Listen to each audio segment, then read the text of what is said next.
And I believe we're live. Hello, everybody.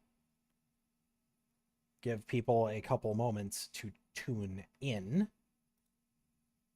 Tune in. There we go. Okay. We'll wait just a moment.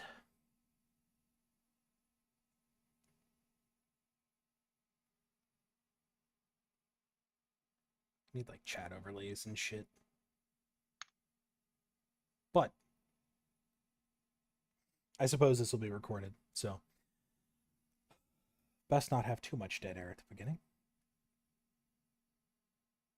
I need to post a link. That would sure fucking help, wouldn't it? I'm gonna go do that real quick. Yes. Yeah. Waffle's Oh, already Waffle posted already it in did it. general. Yep. Sick. Yep, Cool. I was just waiting for you to realise. Yeah, well, thanks. Appreciate that. You're welcome. All right, Maplex is here. That's good enough for me. Hello, everybody, and welcome to the Northern Star Follow Your Light podcast. This is episode 3. We'll talk about 4.8, 4. Fine, and 4. Whatever comes next. So today on the show with me, I am joined by Waffle. For those who don't know him somehow, he is the Brigadier General of the EU and my second in command for all of the European people in the org. Hello, Waffle. What are you talking about? He's lying. It's not me. I am also joined by Hamu, a freshly minted lieutenant, the leader of the 501st, our first services squad, first proper services squad. And overall, one of the most active players in the org. Hello, Hamu. Yo, heyo. First time here, so yeah, gonna be fun. No pressure. It's just a ban if you do poorly on this. Yep, noted.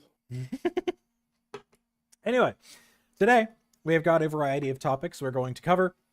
We're going to do a brief retrospective on 4.8. We'll talk about 4.9 if we think it's going well, how we feel about the rest of this month's patch cycle. We'll talk about the Basher. We'll discuss the fact that 4.9 had some of its features removed and pushed to 4.10. Talk about 4.10 and give our predictions for the remainder of the year. So, 4.8. How do Waffle? I'll start with you. I know you didn't interact with it all that much, but of your time with 4.8, what are your thoughts? 4 point late, then 4.8. My experience with 4.8 honestly was horrible. I think it's the worst experience I have had in the 4.0 patch cycles. Everything I tried to do wasn't working in any which way. I tried to work around it and I just got fed up. That said, I do acknowledge that the servers were they did make good improvements. It wasn't anywhere near as bad as what people were saying. I think overall we came out of 4.8 better than we went into it, or better than we came out of 4.7, should I say. I would. I think they cleaned it up. You know, it got a little better towards the end there, but it definitely started off rough. So, Hamu, you played 4.8 a lot. What was your I experience did, yeah. like? How do you say this? It's quite fine most of the time. Of course, there were a lot of bugs. Most annoyingly, docking ports not working. Having my home station at Levski really just made like you couldn't literally fly anything with a docking port or any large ship. Apart from that, mining worked well. Crafting is fine. A lot of the missions, some of the missions that came out in 4.8, namely the defend and escort missions, were like they were taken away for it for a while, and then reintroduced. They were when they're working and you're running them with a few friends, then it's fun. But when it's frustrating, but it gets to the point where it's really frustrating, where the hangars don't open, for example, and you're stuck doing the mission for 10 minutes or something, and then it crashes due to not your fault. So 4.8 has been a mixed bag, honestly. It's like some things have been pretty good, some things have not been, some things have just not worked straight up. That's Shorthand, at least. yeah. That seems to be about kind of most people's experience. I mean, a lot of people just it was completely screwed on the first day, and then everybody just kind of resigned the patch to being garbage for the rest of its cycle. And I think it got 4.8.3. Aside from the fact that Xenothreat was the most underwhelming event the CIG has done, in my opinion. Yeah. I think it ran fine towards the end there. 4.8.0 and 0.1 were definitely not great. I struggled through them for the most part, and then I did Xenothreat and just kind of lost motivation to play until 4.9 dropped, which was like a whole week and a half, so it wasn't that big of a deal. But I definitely understand a lot of people's decisions to put Star Citizen down until the next patch. I think that was totally reasonable. But yeah, CIG definitely. I hope they learned from the initial 4.8 with the quality of that patch, with the Idris crashing and the server crashes caused by the Idris that would just lock the whole server until they disabled the Idris. The game is getting to a point where CIG should not be letting that happen anymore. They need to be more careful. It's no longer really acceptable and understandable for them to be doing that, and I think they've realized that. Which drives us into our next topic, 4.9. Is there hope yet? What are initial impressions on 4.9 and hopes for the rest of the 4.9 cycle? Camu. 4.9 so far has been pretty good. I've done quite a fair few of the new Recco Battalion missions. They're fine. Some of the stuff with the scanning missions and how you have to do it in a very specific way, otherwise it doesn't work properly, is honestly kind of upsetting, or like at least at the start before you know how to do it. And then apart from that, the boarding missions are pretty fun.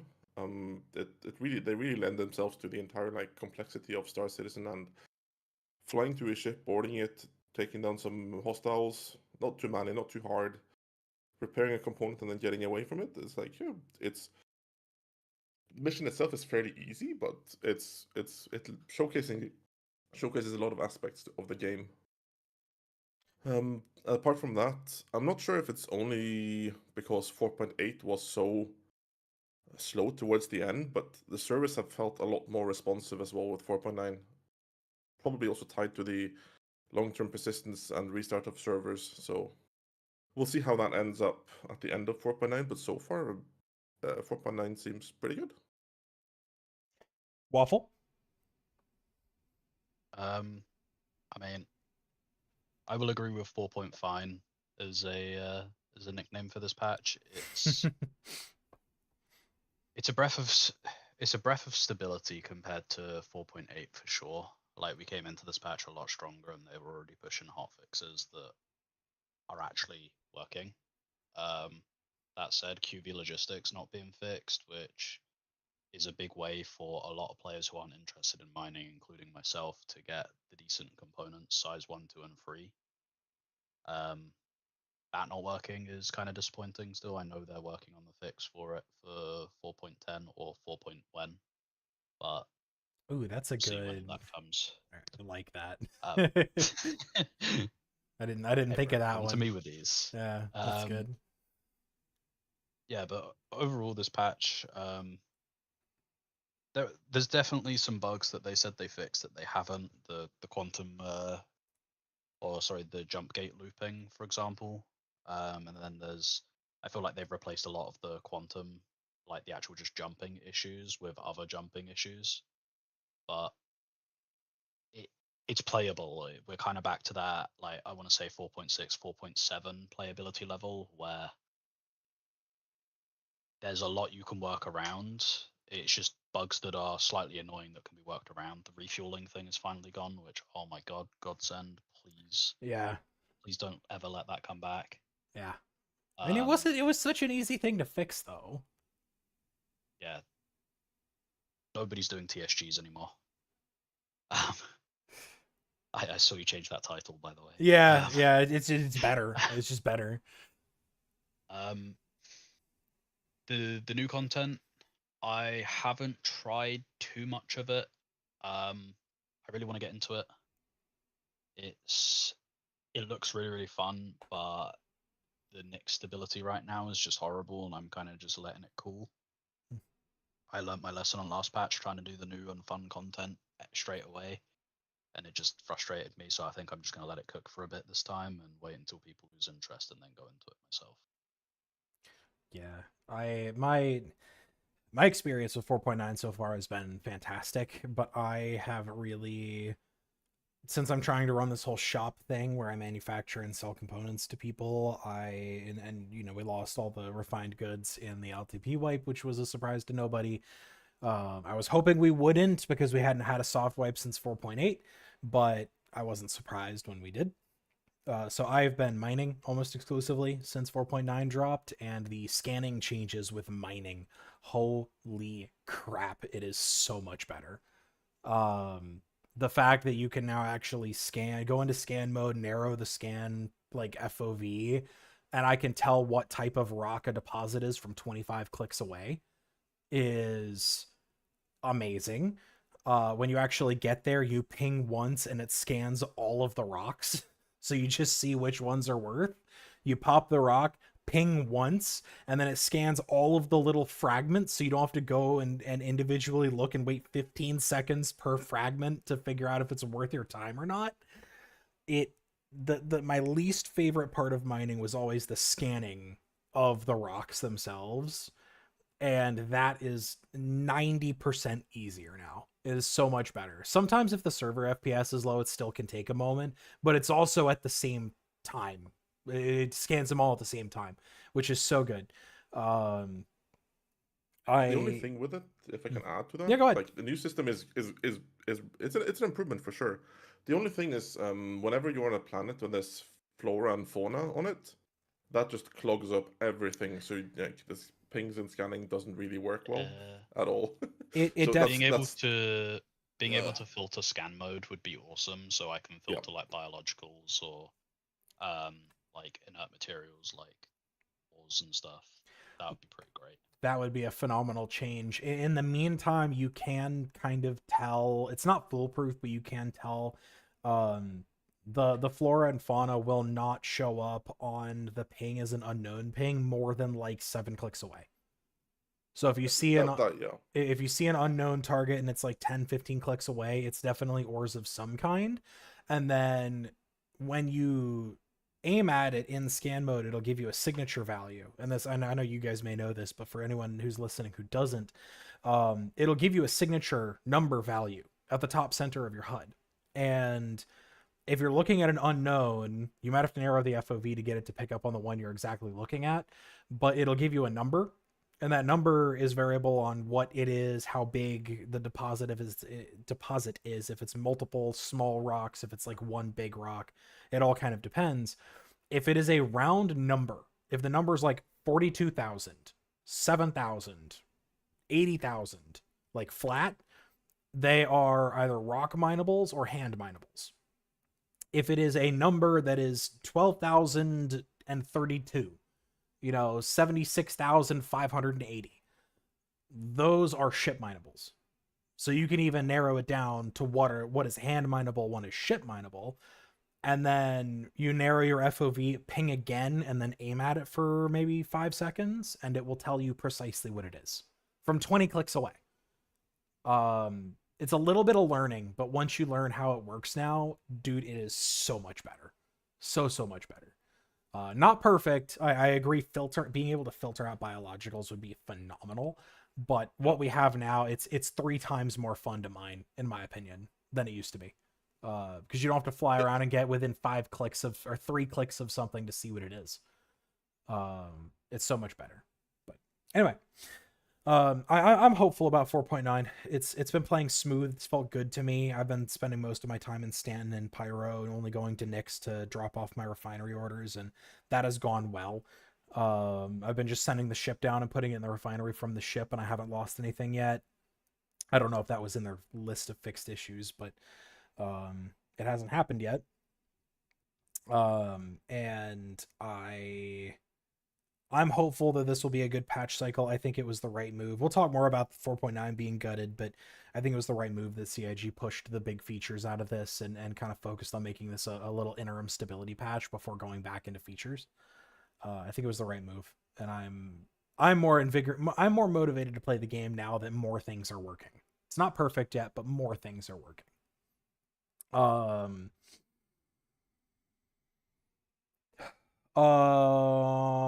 The Basher, the new tiny little brawler with misscaled gladius wings and a crane that approximately 50% of people hate and 50% of people love. The newest piece of garbage from Grays. What do you guys think about it, Waffle? I fucking love it. It's honestly, I was waiting for, because the only sensible way to view this is as a size class or same size class polar opposite to the wolf. Hmm. So it's opposite to the wolf in every way other than its size, right? Where it's similar size to the wolf. However, its weapon loadout, its aesthetic, even the way you fly it is, for a light fighter anyway, is pretty much the opposite of the wolf. It like I'm a crane enjoyer myself. I know Hammer isn't into it, but I'm sure he'll talk about that. They struck gold with this ship. There is one complaint, however, and that is, I don't know if people have noticed, it's not actually up to the current standards. It's not gold standard right now. Doesn't have component access, which is a big L for a ship like this. However, I mean, I'm gonna be waiting on the Kraken for next year, right? At DefenseCon, like they've confirmed. I have what is my dedicated fighter for the Kraken now. It matches the Kraken's aesthetic very, very well. And the dangling fan is hands down my favorite feature. Hands down. We'll ignore the sideways button panel as well. I think the sideways button, it's not the, it's the indicators for it's like it's an enunciator but panel. they're all actually meant to be touch screen in the verse anyway, but not the Oh, okay. I didn't know that. No, that sideways like little button panel is like my favorite thing in the ship. I haven't actually flown it yet. I haven't bought one. I don't think I'm going to, just because it's not my vibe. But like, Forget about the trumpets. I like the headers on the sides. Yeah. Yeah. They just like, why is that there? I don't know. It's because it's Grays. They're great. actually thrusters. They I put know. out thrust. But like, It's why great. are there exhaust headers on a spaceship with jet engines? I love it. It makes no sense. It's phenomenal. It doesn't have to make sense, yeah. Right, yeah. Hamu, Basher. Yeah.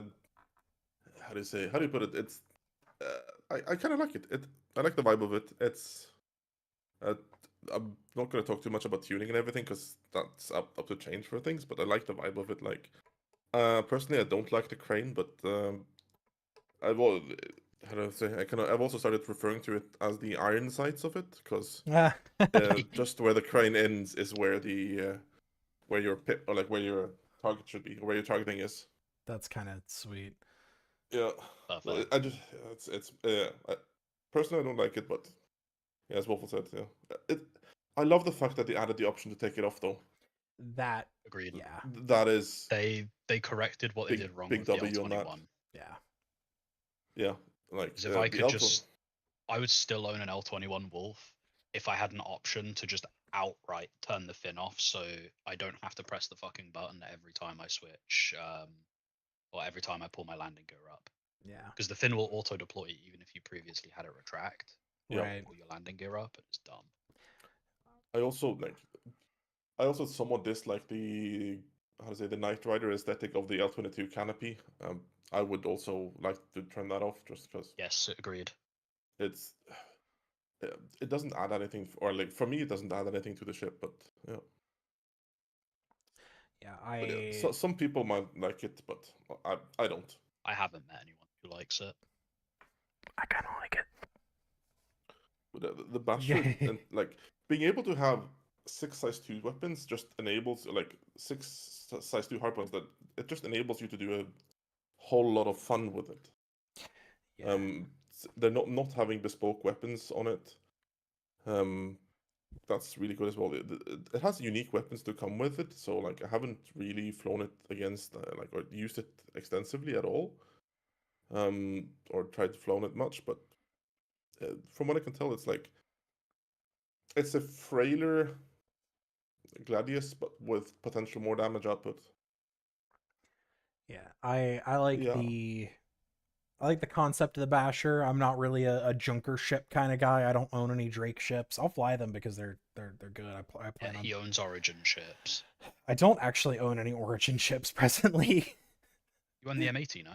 Oh shit, yeah, that's the only one.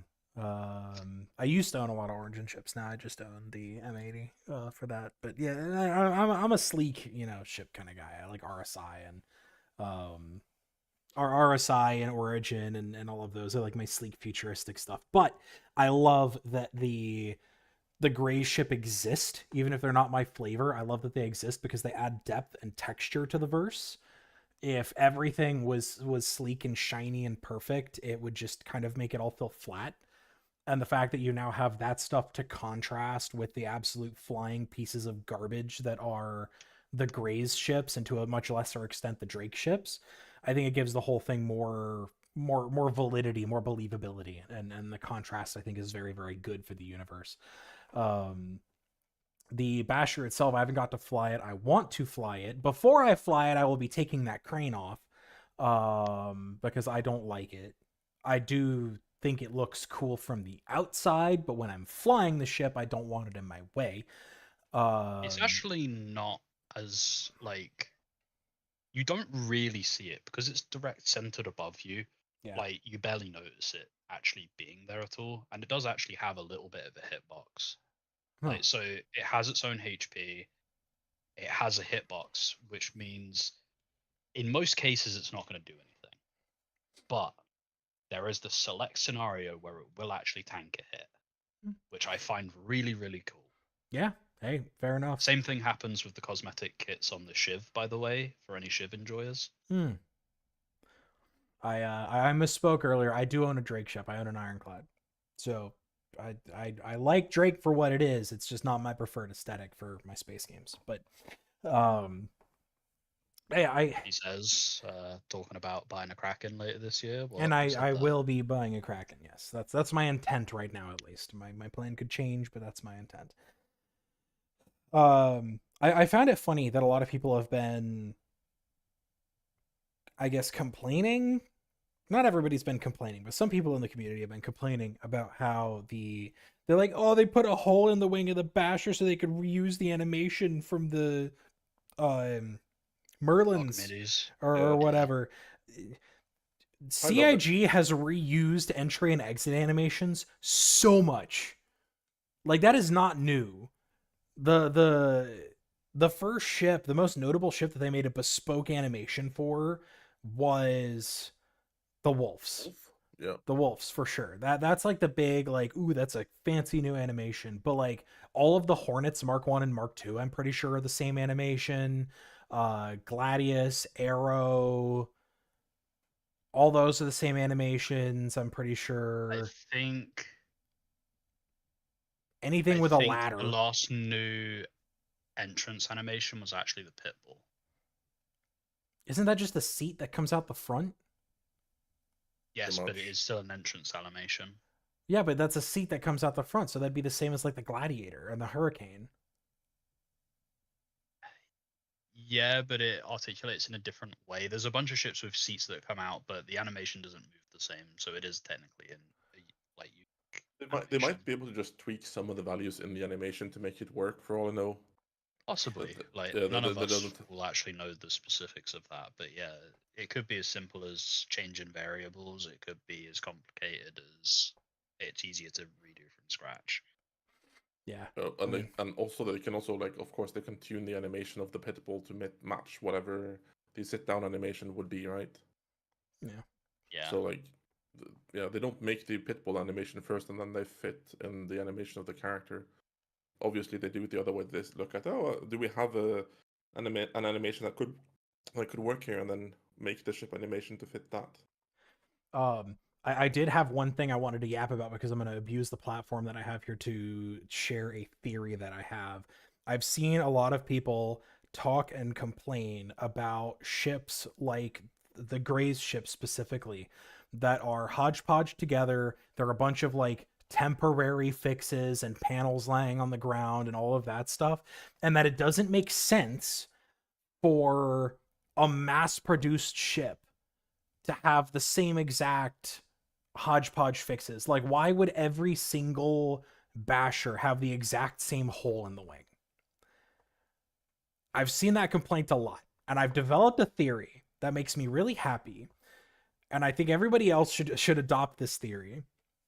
In my mind, Gray is like a guy in a basement with a big fabricator, and he hand builds these ships, and he uses like one of those lidar 3D scanners to like hodgepodge this one original ship together. He 3D scans the whole thing and then programs it into a fabricator, and then he just duplicates it. And so there was a ship that got a hole blown into its wing, and Gray just was like, okay, I'm going to make 200,000 of these. And just did that. That's my theory. I'll get you your honorary tinfoil hat. Yeah. That's why there's like a bajillion of this ship with the exact same hole blown in the wing. Is because he like built it and then he was like, yes, I can sell this, and then did that. Same thing with the Shiv. Like I think that's a fun way to like headcanon why a bajillion, one, I things do like actually The want to Starship talk about equivalent the. of. Go I ahead, want to Waffle. talk about the Shiv compared to the Basher, right? Yeah. Because the Shiv is one thing, right? Like the Shiv is a scuffed cutlass or the scuffless. Or if you are cultured and know it by its original name, if you've watched the Squadron 42 promo stuff, you'll know it as the Shipjacker's Cutlass, Yeah. which is the exact same ship from Squadron 42 with some neon lights on it and no top turret. That's the only differences between them. But I wanted to talk about these two specifically because the Shipjacker's Cutlass and or Shiv and the Basher, even though they match in the like, I guess, aimed for aesthetic, with the stock layouts of them, the Basher is noticeably more scuffed than the Shiv, right? Like the Shiv is more scuffed than a Cutlass. Don't get me wrong. A Cutlass is already it's a flying coffin. But the Shiv kind of just takes that and turns it up to like 120%. The Badger is like, yeah, if you get in this, you are actually coming back in a box. Yeah. And I do think it's very interesting because it seems to me like what CIG or RSI, whatever you want to call them, are pointing at with this ship is ships like the Shiv and the Gray's Mustang, the Vert's just spoken about in chat. The Mustang, I believe, is coming later this year based on what they've said. They have said we're getting multiple Gray's ships this year. So we'll see on that one. But ships like that, I think it's much the case of Drake, RSI, Crusader, even, right? Like all of these manufacturers where we've got old and new. And the Shipjacker's Cutlass has been around for like 10 years. That was the first time we saw like promo art of it, was like 10 years ago at CitizenCon, I believe. I think it could purely just be a difference in the Shipjacker's Cutlass and Shiv are very, very old. And they mark a older style of ship compared to the Basher. But it could also be like something in lore has happened to Gray to where he's having to cobble stuff together even more than he was with the Shiv. Right? Like, there's a very interesting angle that you could look at lore wise and say this ship is one thing or another. And I do want to look at the implications of that at some point. Let me see. So my theory on it. Okay, I'm looking at this now. The canonical the founding date of Gray's Market is 2937, 19 years ago. Yep. So it's only 19 years old. And I think it's literally, I mean, I can imagine it's just the guy, Gray Chaudhry is apparently his name. Just in a basement garage somewhere, he just it's like if some guy in real life, right, found like an engine from a Mustang and a half of a body from an old like Challenger, half of a body from an old, Supra, and just like welded them together, 3D scanned it, and then with the world's most advanced fabricator was able to just replicate it, and then he was like, I can sell this. And I don't know if the Shipjacker Cutlass is meant to be a Gray's thing or if it's actually, because I'm sure in the verse there's more than one group that's just making these jalopy ships.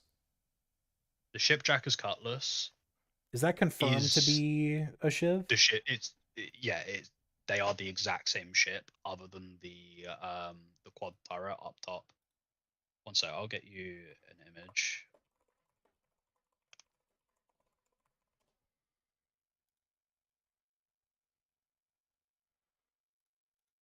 Yeah. I'm looking at it now too. So, oh yeah. In that case, Hamu, I will send you an image, and I'll also post one in general chat. Yeah, that is. Yeah. It is The straight same up a one. Shiv. Yeah, just stripped off the top turret. It's a Shiv without the turret and some neon Yeah. lights on it. Yep. Yeah, there's more shots from another squadron trailer where you can see more of the ship, and it's not just like the black and white outline. It's definitely the Shiv. Yeah, and that's why I say, like, I would wager this is either one of two things lore wise. Either the Shipjacker's Cutlass is a cutlass that was either stolen or bought by Shipjackers and modified to this, and Greys found it after they were done with it, made some repairs and some modifications, and then did your thing, like took blueprints of it and mass produced it. Yeah. Or it's the other way around, and Greys made this, and this was like one of the early prototypes that the Shipjackers took and just threw some neon lights on. Right? Yeah. Because the neon lights, the reason we don't have those on the Shiv now is that is very much a Shipjacker's like staple. Yeah. They're very vibrant with their colorings. Seth, if you look at the images you found, I'm sure you can see what I'm talking about. Where yes, they're very like gold, silver, like they like their luxury colors, but the ship doesn't speak the same. Here, this is from. Post it in Member General, so yeah, I am. Can see. Yeah. This is from 3 years ago. And that's like without all the like black and white coloring, black and orange coloring. That's very clearly a Shiv, and it's actually got the top turret on there now too. But it's a turret. The second image. No, wait, no, it doesn't. Yeah. That's the second image that looks like a it's a man turret. Yeah, that looks like a cutlass turret. Yeah. Which, I mean, back then it was known as the Shipjacker's Cutlass, not the Shiv, right? So that makes sense that it would have a cutlass turret. Yeah. Also, funnily enough, those bars that you see guarding the front, the like front of the side engines, that's on one of the cosmetic kits for the Shiv now. like put it. those on yourself if you want them. Yeah. So yeah, there's Well, that's neat. Anyway, any other closing notes on the Basher? I think it's just a Uh, good idea that, if I can interject here, like with the fact that they allow ship customization, that's not just ship weapons and components and full-on liveries, but other things as well. Especially for the Shiv, notably, you have 3 body kits for them, or for that you can swap and mix and match between to create your very own Shiv. This is how I want mine to be, and that yeah, lends itself to, like, yeah, if the to be when you're able to express yourself personally in how your ship looks like, yeah, it's good for the game, healthy. Yeah, If- agreed. I just as a closing note here, I actually think in terms of fighter balance, the Basher is one of the best ships they have added in a long while, because it's one of the only light fighters that has a weapon load that makes sense. And no offense to Wolf owners and Wolf lovers out there, the Wolf is one of the worst decisions they have ever made. It looks wise, it's amazing, but balance wise, that thing's a nightmare and should not be in the game in any capacity. That's definitely an opinion. But anyway, all right. Next up, 4.9. It initially held instancing. It held the super heavy armor suit, Siege of Orison. A few things that were all removed shortly before, a couple weeks before, in a move to make 4.9 a more stable patch, make it a more stability focused experience. Now that 4.9 has released, we've got to play it for a few days. Was it worth it? Waffle. Yes, it was worth it. Think that was the right decision? The way that I see it is, I would rather have a more functional product in my hands than a more complete but more buggy product. I think I'd rather continue doing the same stuff for the next 3 months and it be functional, it will work, than I get a bunch of new things, but each new thing breaks the previous new thing. And it takes them 2 weeks to fix the new thing when it gets added, right? I think them gutting the patch was a kind of necessary evil here. I think it's done a lot of good, and it's allowing us to enjoy some of probably the most stable Star Citizen playtime we've had this year. Hammer? Was the gutting of 4.9 a good decision? Yeah. Yes. Or at least, yeah, or like, they gutted 4.9 for the content stuff mostly, but moving it over to be more stability, more performance, bug fixed, quality of life, all of these things that, if those aren't in place, that's what I call like the bare minimum. If you can't do the bare minimum, no one is going to play your game, and even if you introduce new content, no one is going to touch it, because um, if you can't leave your hangar and store your ship again when you get back, who's going to bother going out and doing missions? Yeah. If you have to recall your ship every time, for example. This is more like to docking specifically. But there's a lot of these issues that have been plaguing 4.8 and I guess 4.7 like throughout the entire year. It's been mostly a very hard content and tech push from CIG, and after a lot of the feedback they got on 4.8, going back and then just saying, okay, let's hold on here a second. In the Inside Star Citizen, they talked about how the player numbers have been great. They've been up 30, 40, 50% or something year on year. Yeah. Superb. I'm wondering what the values of that was for 4.8, and if that changed their decision making. I suspect it did quite a bit. Because if they're seeing, we're getting great player retention, a lot of players, time in the verse is going up, all these metrics are going up, and then 4.8 hits, and then everything hits the fetus hits the fan or whatever. feces hits the fan, not the fetus. That's a yeah, whatever. Um, Yeah, like that has to have an impact on the decision. At times I wish they would be more like a bit more forward their with what they're saying and doing, because at times it feels like we're waiting and waiting and waiting and waiting and nothing's happening, and then suddenly they're saying things. Um, but in general, moving stuff out of 4.9 to make it a more stability, quality of life patch was a great option. It was a great. It was a great. It was great. I just hope if we can do this like TikTok style, or TikTok in the sense of 1 month we get stability, 1 month we get feature. Going forward, so it's not feature, feature, feature, feature, and everything. So we don't go into the same problem again. Because if we don't have any patches to address stability, or yeah, at least historically things have started to get worse and worse and worse. would agree. I think it was the right call for sure. And I think really something CIG needs to start using more to their advantage is the fact that if we compare the game now to, 4.8, 4.9, you compare it to 3.8, 3.10, 3.14, there is so much more to do in the game now than ever before.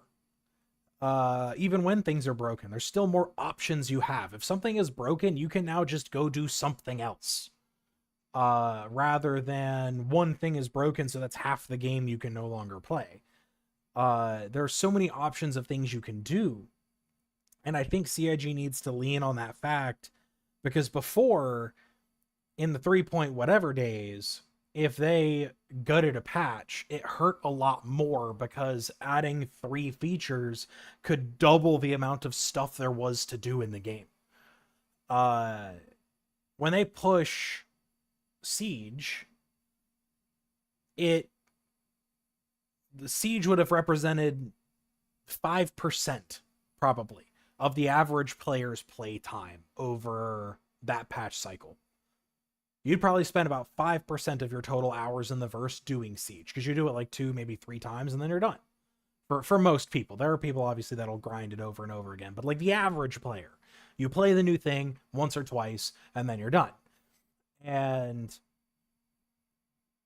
I think that they need to not be afraid to push content like that when it's necessary for the health of the game, because the rest of the game matters a lot more now, rather than just pushing content to get more shit in. Like, this is a playable game. You can play this game every day and be happy as long as it works.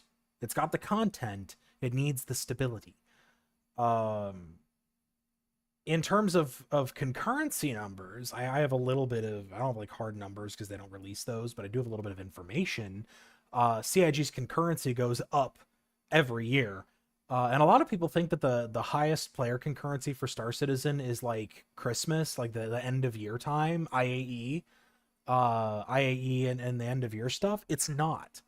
The highest player concurrency numbers that CIG gets year after year after year is in May, right after Invictus, during Invictus. And 4.8, part of the reason that it broke was because 4.8 saw the highest player concurrency in Star Citizen ever, of all time. And it wasn't even close. It was a significant margin over any other year, any other time, which definitely put pressures on their servers and their infrastructure greater than they had ever seen. This is something that they need to get better at predicting. When I think that this is maybe a wake-up call that they need to do that. But I think, and to answer Vert's question there of why they compared it to 2024, not 2025, 2025's numbers were better than 2024's. But when you compare it to something 2 years ago rather than 1 year ago, you get a bigger number.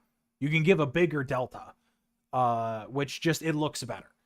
And you see that all across the gaming industry when you have long running MMOs and they publish numbers for amount of money earned, player concurrency. They typically will compare it to numbers that are 2 years old just because it's a bigger delta. And it represents a more average rather than year after year, because you'll kind of smooth out individual peaks and dips. It's a better average. But yeah, 2025 was good. There was, yeah, it was, yeah, it makes So sense much to me. we got so much new content last year. We got the entirety of the ASD facilities, right? ASD, Stormbreaker. Was Yeah. Hathor Was it last the- year? I thought it might have Uh, been. Hathor was last year. Yeah, it was. It was one of the Hathor, first ones we got last year. Hathor, Stormbreaker, Onyx facilities. So Last year I is do want to add fuck tons of content. Go ahead. a lot of the content that we did get last year, though, and this is by CIG's admission, was relatively small, with the exception of ASD facilities being probably the biggest thing we got last year in terms of like locations. Obviously, you know, Nyx, but even then, that was basically just Levski in a ring. But a lot of just new locations in the verse. That is stuff that they already had module kits for, like the ASD facilities they had already been working on. They've used a lot of the work that's gone into distribution centers for those, and they've moved some of it out of distribution centers, because those who don't know, distribution centers as they are right now are part one. They are meant to be massive underground networks. Basically, just think bunkers, but 200 times bigger. That's what distros are meant to be. Right now, they're maybe 10% of what they're supposed to be. And a lot of the work that went into that got used for the ASD facilities. Some of it's even been used for the Lazarus facilities in Pyro, because we also got that last year. Some of it was used for Hathor. They've kind of been spreading that around, which I don't blame them for. I actually think it's really, really good what they've done with that, rather than just sinking it all to one thing. But as a result, when you look at what CIG did last year, and it makes sense given the kind of timeline they put themselves on, they released 11 patches last year. That's a lot of new content to get out, so it makes sense that they would rely on previously existing module kits or stuff that they were already working on. And that's why last year was very, very stable, is because all the stuff they've added was stuff that they had been working on for a while. We still had bad patches. It wasn't like it was clean, but for the most part, it was the best year we've ever had by a margin. They even admit this recently on Star Citizen Live, I believe, where they said 2025 was the most stable the game has ever been. Nobody can argue. And right now, with 4.9, I would argue we're getting close to that level again. Yeah, I'd honestly say I would say so. They, this year it's which mode CIG is working in, right? Are they kind of building infrastructure and cleaning things up, or are they charting new waters? And whenever they're charting new waters and pushing further into the unknown as far as game dev speaks, I mean, building content for a game is easy comparatively. You're just building stuff, putting in things. When they're actually pushing new features, instancing, dynamic server meshing, all of these other like tech things that fundamentally don't exist in this form in any other video game. I mean, instancing is common in the gaming industry, but like dynamic server meshing doesn't fucking exist. Things are no doubt going to be rougher when they're having to push forward, because they're going to have difficulties appear where they could not be foreseen to appear. Content is easy. You know what happens with content typically. Not perfect, but yeah. And yes, making everything work together and not break, that is CIG's great challenge. That is why beta is going to probably be like 2 years, when they're not even adding new stuff. They're just cleaning it up. It's going to take time to get everything homogenous. They'll be adding tons of new stuff in beta. It just won't be it will be based upon the features that we already have right now. It'll We be are more in like the last year. fundamental stage of an alpha, Yeah. where in an alpha it's mainly feature development that's going on. The bug fixing is kind of coming second because they need to get the features in. Yeah. It needs to all mesh together and then they fix it. If you add something in, fix it, then add a new thing in, that new thing's gonna break stuff and fix some stuff.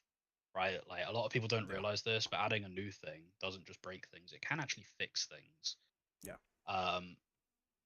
But yeah, it's better especially from a networking point of view, if you just have all of your features in and then start bug fixing, because the networking is so much easier to root through it all.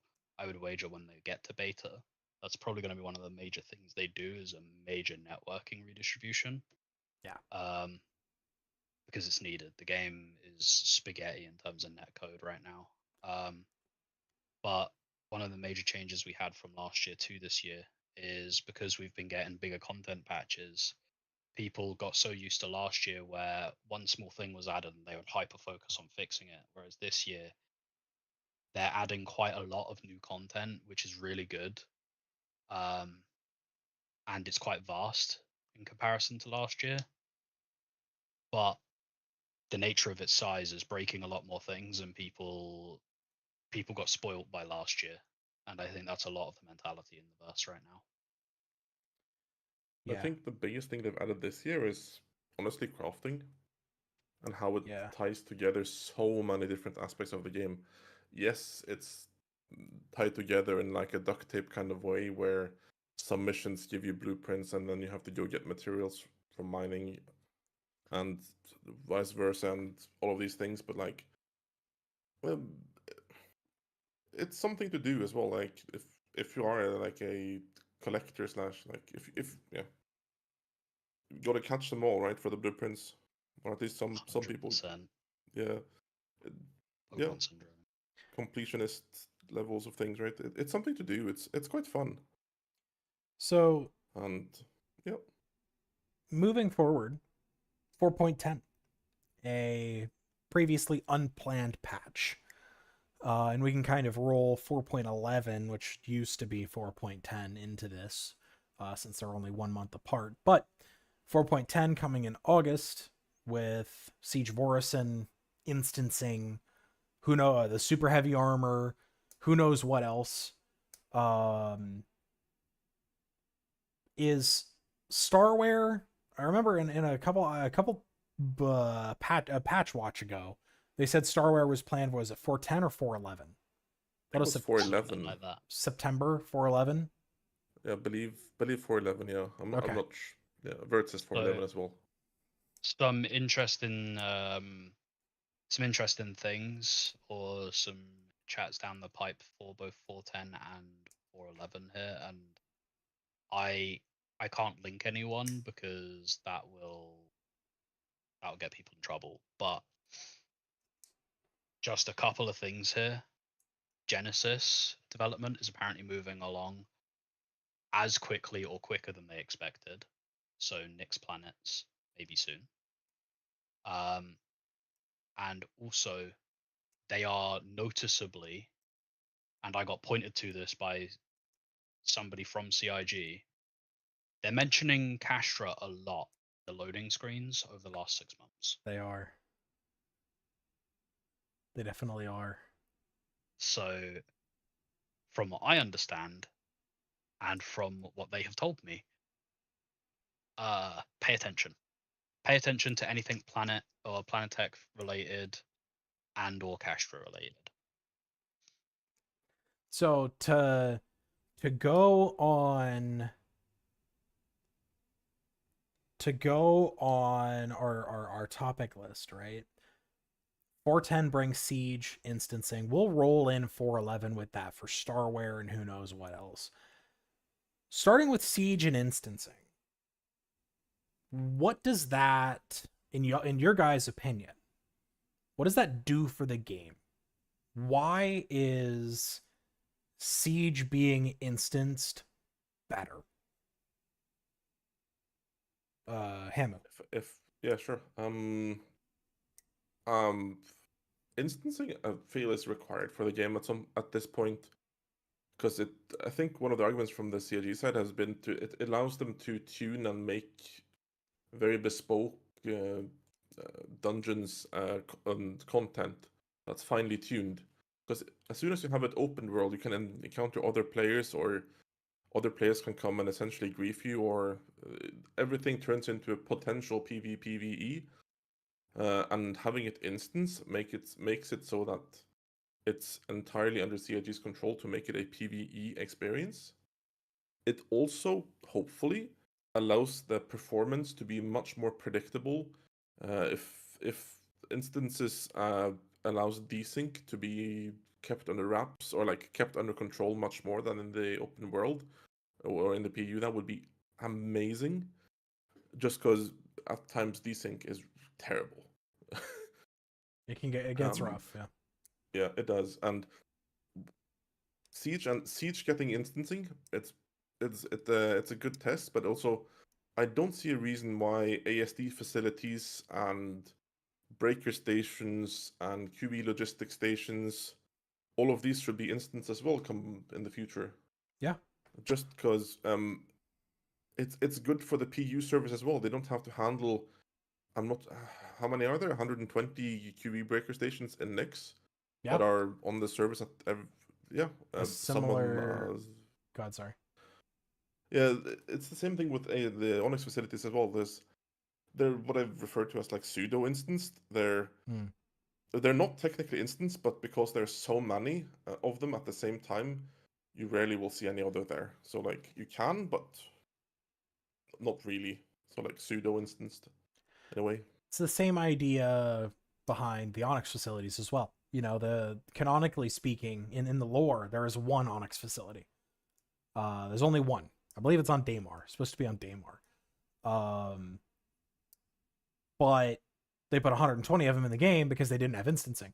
What I'm hoping they will do is when they get instancing in, prove it with 4.10 with Siege, make sure it works, make sure it's good, that they will then go and delete all of the Onyx facilities except for one and make that one instanced. And then do the same thing with the breaker stations, make there be like 4 breaker stations that are all instanced, and then 1 logistic station that's instanced. Because all of those are meant to be one-off locations, right? There's only supposed to be one in the verse, but you can't do that if you don't have instancing, because then you're going to have 50 people there at every time, and your PvE experience is now exclusively a PvP experience. I think the Lazarus facilities also would be good to be instanced, because I don't think the Lazarus sites are really intended to be PvPvE. They're meant to be PvE. Hathor is the only one. I've seen some people saying that Hathor could be instanced. Hathor is PvPvE by design. I don't think that should be instanced. Maybe unless we get... If they try to go for like 1,000 or 2,000 player servers, maybe then instance Hathor, but make it to where like it's like a 250 player instance. Or I would also like maybe make I would the say rewards just do more locations. more locations, or make the rewards findable elsewhere. But yeah, for example, for Karenite, you can only find in the Hathor locations. But if you make them available in caves on Daymar, for example, and Aberdeen, but the higher quality stuff, where you have a better chance of finding high quality in Hathor, that suddenly means that you don't have to do it, but it's most likely more time efficient to do it. But if you can't do it, you're still not out of luck. Make it only available on Aberdeen, and it's in like the superheated caves that reach like stupid degrees. Yeah. You have to wear a Pembroke suit or you die immediately. Well, even then, like, I think even wearing a Pembroke, you should go down there and still be overheating and only have a limited amount of time. Yeah. And that be the trade-off over doing Hathor, right? Hathor is pretty level in terms of temperature, especially in the cave. Obviously on Aberdeen it gets hot, but once you go down in the cave it cools down quite rapidly. Yeah. So you can either go fight people for the cave at Hathor and get good quality stuff, or you can go down into caves that you can realistically only spend 10-15 minutes down before you overheat and die. As also mentioned here by Vert, like Sadorex, please, when next planets come out, please make it so you can mine it on the planet side. and then That make yeah. let the QB breaker stations have the higher quality, or like have the higher chance of having higher quality. Like how Because Ceruleum works. Because you can Yes, find exactly. Ceruleum in the belts in Nyx, but it's very Yep. rare, and it's if you want a guaranteed chance to find a lot of it, you do the breaker station mission. Yeah, exactly. Like doing it this way, and honestly, I would also make the breaker stations Ceruleum higher quality, Right. because currently it is not time Yeah, this efficient to do a breaker station for Ceruleum. It is, or at least in my opinion, it's better to just go and mine in the belt and search. Yeah. Because the rocks there are so much bigger than the one in the breaker station, which Yeah. is a bit odd to say, so that the amount of Ceruleum you get out of them when you finally find a good rock is just like 10x what you find in the breaker station. they need to. I think what they need to do for that is 100% make it so, like increase the cost of the mission if they have to, but increase the reward, like by well, in terms of ores, they need to. I would say honestly, like the 900 bracket of quality, or 900 plus, should I say, should really only be available at the breaker stations if they want to incentivize people to use them. Yeah. I mean, I do the breaker stations just like the Ceruleum as a bonus for me. I do the missions because they're fun. They're really cool. Oh yeah, 100%. Yeah. But if you're not, if you're One of like, the I don't best care about doing the mission, you just go mine in the belt. Yeah, Uh, exactly. And that's also Virt also says this we're going a bit off topic here, but also requiring a 13 Sadarex to do one mining head. I think it's size 2 is also somewhat demonic. yeah, that's crazy. High, if you're comparing it to like the FR86, like the size 3 military grade shields, I think it's 170 Fane Malign for that. hmm And But you can that mine is that rock anywhere, mining. and that's not that hard to do. Yeah, But the but still, it's Sardarix is really hard. 170 pieces, and if you want to have higher quality, it's yeah. I feel the hand mineable / rock mineable stuff, the amount of things to craft some items is not really proportional. Um, the I do like that in 4.9 they made it so you can just quantum to the breaker stations, the shared ones, some of Yeah. them, rather than having to grab a mission and pay money. So now at least you could just go there and grind the Sardarix. You don't have to pay money to get it anymore if you don't want to. But if you want to, the highest risk of running into players, but even then it's still pretty small. Yep. But if we jump back a bit, like instancing has enormous potential to make the game a lot more tailored. Yeah. But they need to do it smartly. I would agree. I understand the have one Onyx facility on Daymar. The only thing there is like, okay, how would you do it with the landing? How long would the Yeah. queue be to land on that? If there's only 2 hangars, would there be 50? Would you have to wait 10 minutes in queue to land? I think the and answer to take off? I think the answer to that question is make the instance extend for 2 megameters all around the facility so that by the time you quantum in, you're in an instance. And then there's never any queue to land. That's like half the planet or half the moon though. Well, just the whole like from the time you quantum in, you should be in an do... instance. That's what I'm saying. Like that'll help. I think the solution is maybe cut down the amount of Onyx facilities there are, right? But don't get rid of them all. I would say cut it down from what is there 100 something right now. 120-ish, somewhere in there. Yeah, cut that down to like maybe 30 or 40 of them around the verse. And then I would also have one per. In times of like high usage, maybe toggle on instancing. Like if there's a new mission set over there or something, then that be something they turn on back end. It shouldn't be something that's on 24/7. I don't want to encourage CIG to overly rely on instancing because it's just going to make this game that has always been advertised to everybody who's playing it, the complainers be damned. It's always been advertised to us as a full PvEVE or full PvPvE experience, right? Where there is always the risk of PvP, apart from in very, very select and finite times, which is usually you're at a green zone space station, or like a secure space station, or like a major city, right?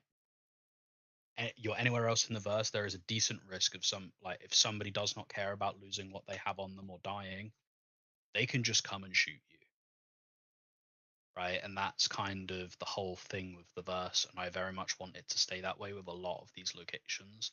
I like how ASD facilities are now, because when people are doing the missions, when they add a new mission set to them, there's like maybe a 1 in 15 chance that you're doing one and you come across a hostile player who's just going to shoot you in the face, right?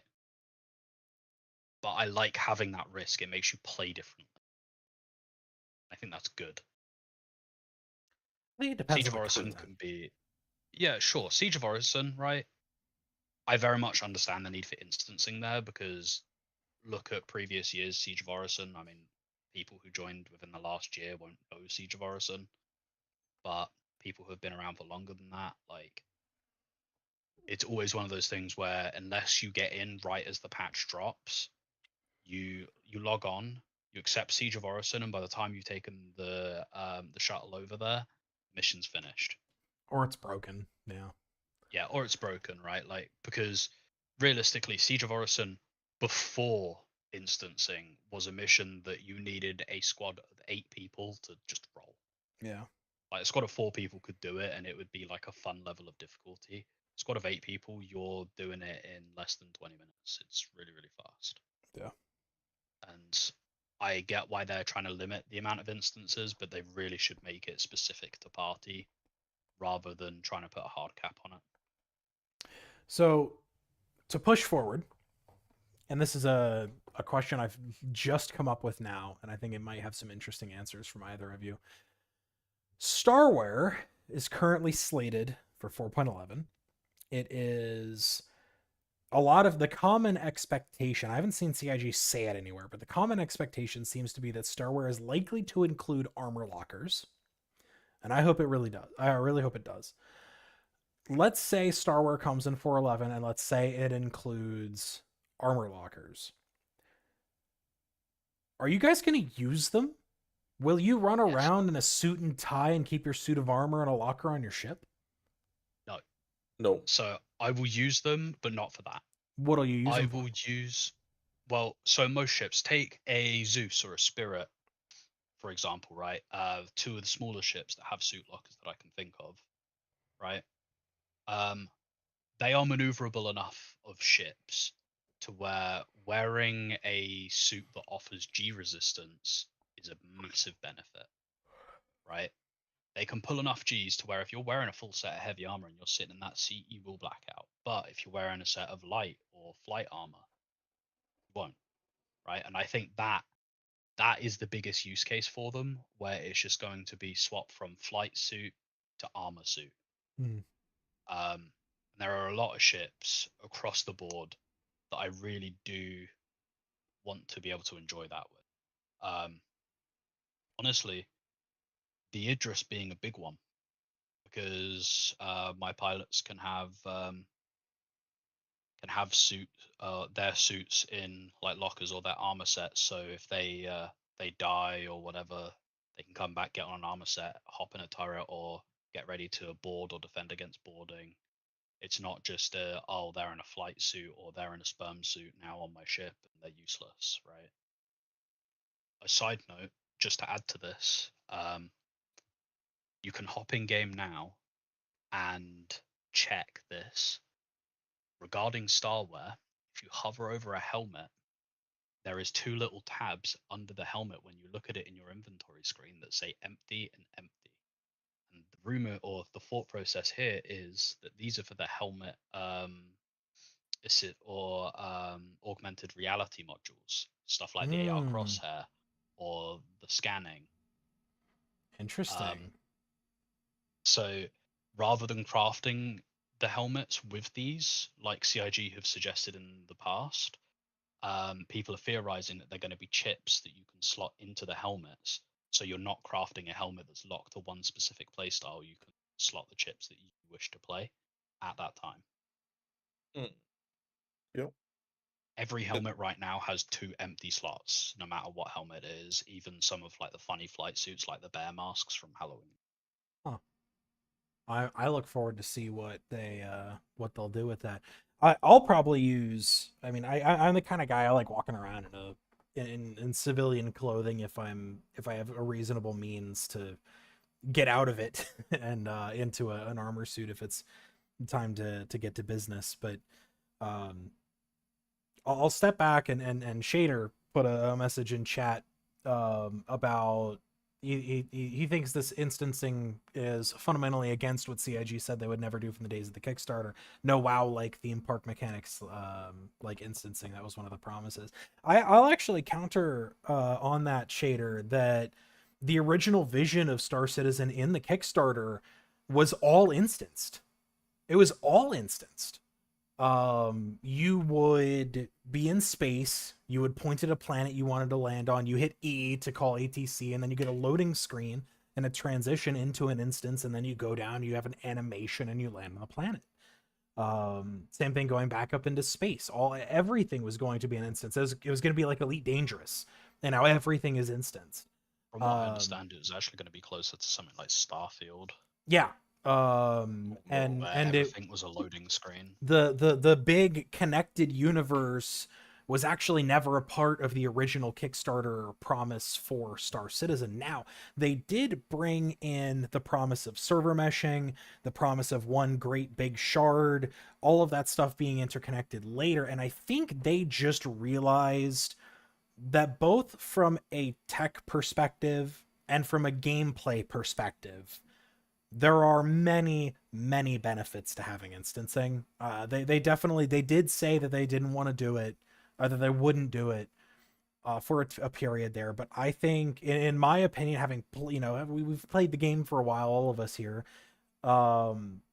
there's uncountable benefits to instancing things. I want to go into a major one that we kind of discussed earlier with the ASD facilities, right? Yeah. Let's look at Microtech, which, to my knowledge, Microtech is currently the most popular landing zone. Yeah. Right, where people pick it every patch. Every poll I've seen that people have done, it's either Microtech or Levski is like the most popular. Yeah. It's the most common one that's Instanton anyway. Yes, definitely. So in regards to landing zones, right now, I think everyone here will agree that it's pretty reasonable where it only gets obnoxious in terms of queue times on like patch days and stuff. Or if it's But like quite IAE regularly. or Invictus. Invictus was ridiculous. Quite regularly, you'll go down to Microtech and you'll either call your hangar and go straight in, or you'll get a 1 or 2, you'll be position 1 or 2 in queue. Yeah. Right, which everybody here agrees, perfectly reasonable. Yeah. 3-minute wait, you can go grab a drink and be back, and you'll have your hangar allocation by then. Now, we have 600 to 700 player shards, depending on how many people are on those shards. Obviously, not everybody's at Microtech or Levski at the time.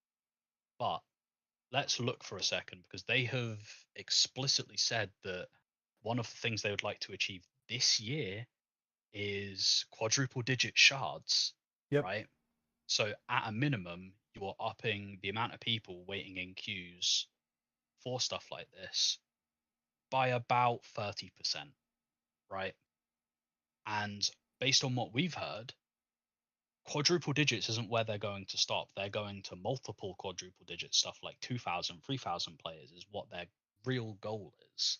I think they're trying to end up sometime with like soon. region shards. Like everyone US, everyone EU From being what on one I shard. heard, they've kind of decided they won't go beyond 10,000 people per shard. Gotcha. Okay. Because That's it's just still massive. unreasonable. That's a lot of people, but it's unreasonable in terms of like server power to actually do more than that. Well, I think with dynamic meshing, it wouldn't really be much different. Because if you could dynamically The mesh issue so with that that right now is the hub or the shard itself can only connect to so many other servers and be stable. yeah.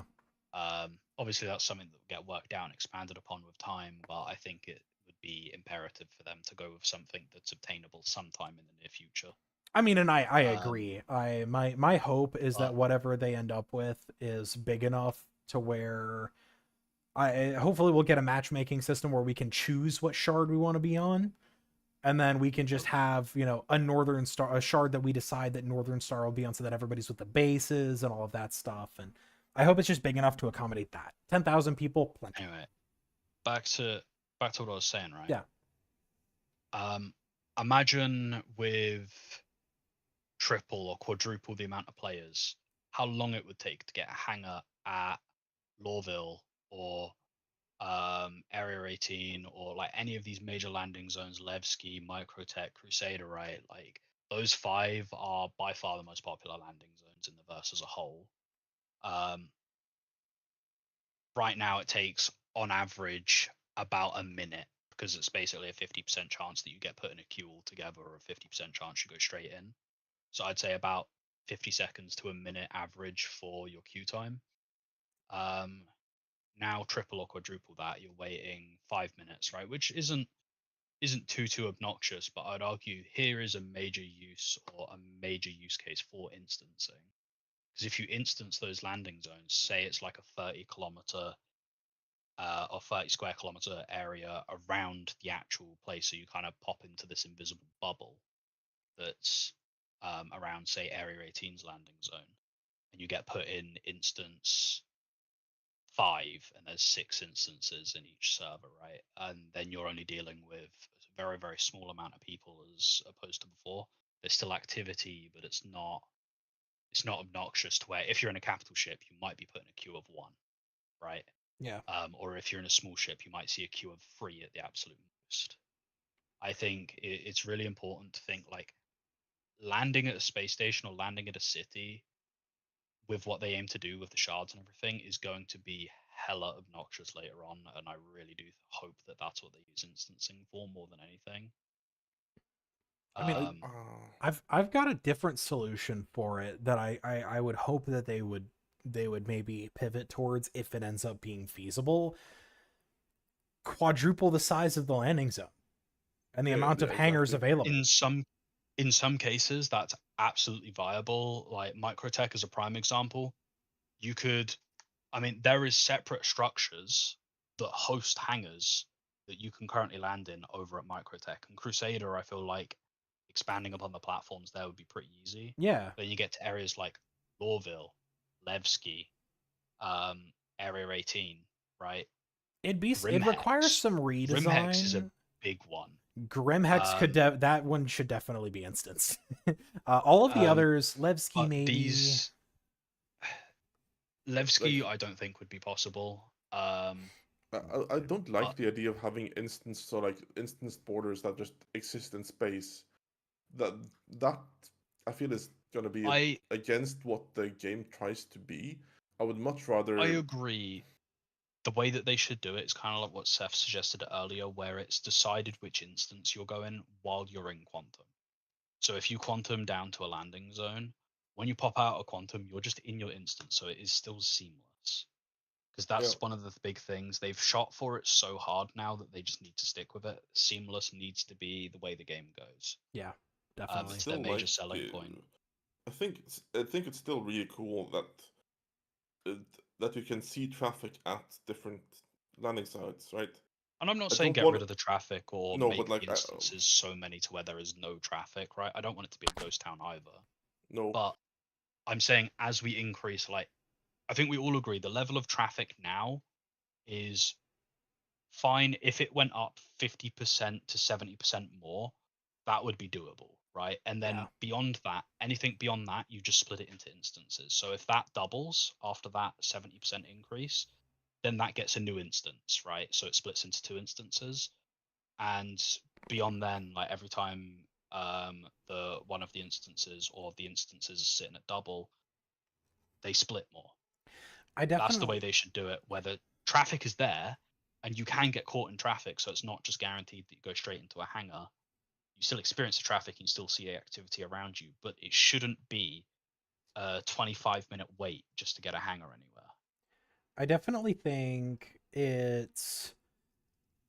we're at the point of the game, right, where we've had so many years of promises, so many years of dreaming about how this game would work when it's 1.0. We're now actually having to face down the reality of of how this like practical game design and how it can work, because as we've been talking about it here, like there's a number of ways you can solve the hangar problem, right? You can instance the spaceport, you can add that, you can triple, quadruple the amount of hangars, you can make Levski twice the size, just make the asteroid bigger, put more, redesign it a little bit.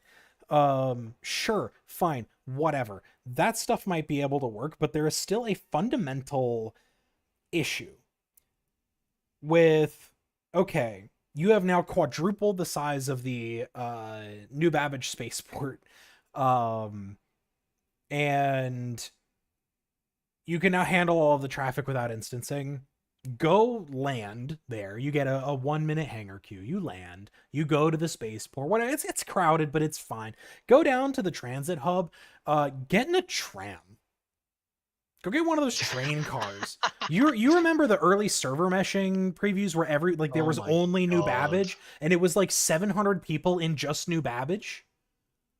That There was is amazing. a fundamental critical issue and a critical cap on how many people can functionally use these landing zones, and it is all throughout the entire place. It's not just the spaceport.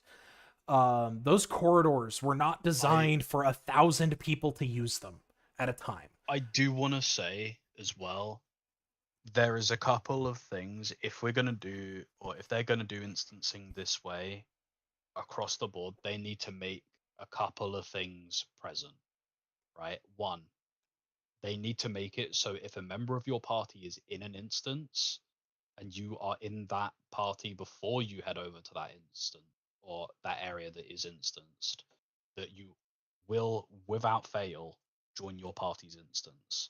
Yes. And if you've got multiple people in your party that are in different instances over there, you go to either the party leaders or whoever joined your party first, right? So just to sort priority order. Yes. They 100% need to do it that way if they're going to instance these landing zones. And also for bounty hunting, if I have a player bounty for somebody who's in an instance, I need to be able to cross into their instance. Yeah. That needs to 100% happen because they have a bounty, they have engaged in something that has forced a PvP encounter upon them. They need to be able to get PvP. They can't just hide in a private instance forever unless they don't leave Grimhex or whatever, in which case that's just normal. I definitely think if they go this route with instancing, like you said, it needs to be absolutely seamless. It needs to occur in Quantum. If you've got a friend on the same shard and you're not even in the same party, you haven't even talked with them, you should be automatically instanced with that friend. Or if you've got a bunch of friends online, you should go to the instance with the greatest number of friends in it. I disagree there because that gets very, very messy. Friend chains often result in instancing just collapsing. Fair enough. Fine. Well, at least Several party. places have tried to do that. Party, At and least I would party and maybe for orgs. Yeah, orgs for sure. Definitely should try to get instanced. Or It should be like a wait. It should be a wait. Primary organization, should I say? Yeah, and it should be a I'm wait. sorry, good luck. Right. It should be a wait. Where you will prioritize instancing with party first, then org, then maybe friends list with at like a low priority. Their instance is full or nearing full, and you're on their friends list. It doesn't try to put you in there. If you're in their party, it absolutely prioritizes it. Something like that. But on Shader, on the comment, they should have hired an architect from the beginning. I would wager that the design of the landing zones for the amount of traffic they have had for the past 10 years is reasonable. They're only now running into issues where, okay, if you try to put 10,000 people in New Babbage, you're gonna have fucking problems.